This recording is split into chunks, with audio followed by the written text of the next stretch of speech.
Welcome to WagerTalk TV. I am Kelly Stewart, joined by Teddy Covers. If you guys have not clicked the follow button on Twitter, it's Teddy_Covers on the little blue bird website that we all love so much. Teddy, let's talk about a game I'm excited about in the Big 12. Oklahoma State at Oklahoma. This game's in Norman, so a little bit of home field advantage there for the Sooners, and it looks like people are buying into it. Line's up to 20 now, total of 76.5.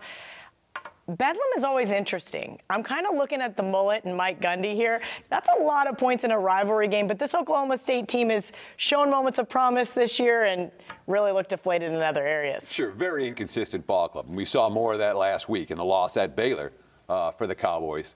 Penalties, special teams miscues, defensive breakdowns, and an offense that's been basically hit or miss for most of the season.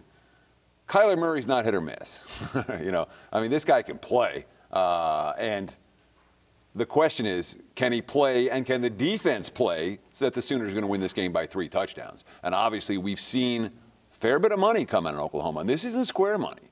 This is the wise guys betting early week on the Sooners, driving this line up.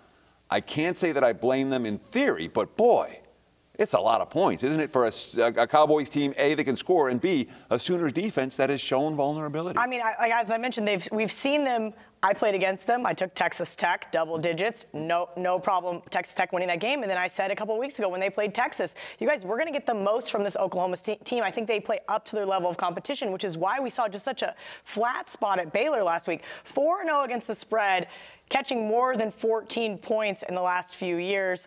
I think I got to go with Oklahoma State here. Any opinion on the total, 76.5? Though, I mean, I'm not going to count the Mason Rudolph stats with the current Oklahoma State team. I'm not going to do it. So, the only time Rudolph was a big dog, he was a really good big dog.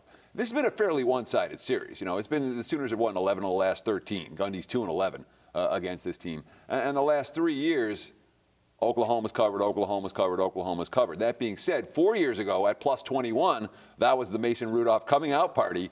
38-35 was a tight game throughout, and the 21-point spread was never in play there. Total-wise here, look, I'm not betting Oklahoma games under, so it's over or pass. They have a quarterback who makes plays. They got playmakers all over the field. The defense isn't great, and they play at a fast tempo. That's an over team. So you can say is 77 too high? Probably. 76.5. Call it what you will, but more than 11 touchdowns is a little bit rich, but I ain't playing this game under. If you got to get involved with a total, over is the only way I would look. Last question. We talk about motivation. We talk about style points. We talk about teams like Clemson, Alabama just have to win. Does Oklahoma need to pour it on here to prove something to the College Football Playoff Committee? No, and I don't think that they would necessarily try to do that against their in-state rival. But if they blow them out, they might blow them out anyway. But for any of the top teams, the number 8 team right now, whoever that is, I don't even know. I pay no attention, none whatsoever, to the College Football Playoff rankings until the last week or two, when the pressure really starts to get to teams and they don't cover as road chalk. But it doesn't matter. For right now, win, and you're going to move up in the rankings, and it's not about style points. Awesome, good stuff from Teddy Covers. If we cross 15,000 subscribers by the time Monday Night Football kicks off, we're going to credit each and every single one of you guys. WagerTalk account, $15 in wager bucks. So make sure to like, subscribe, share, comment on all of our videos this week.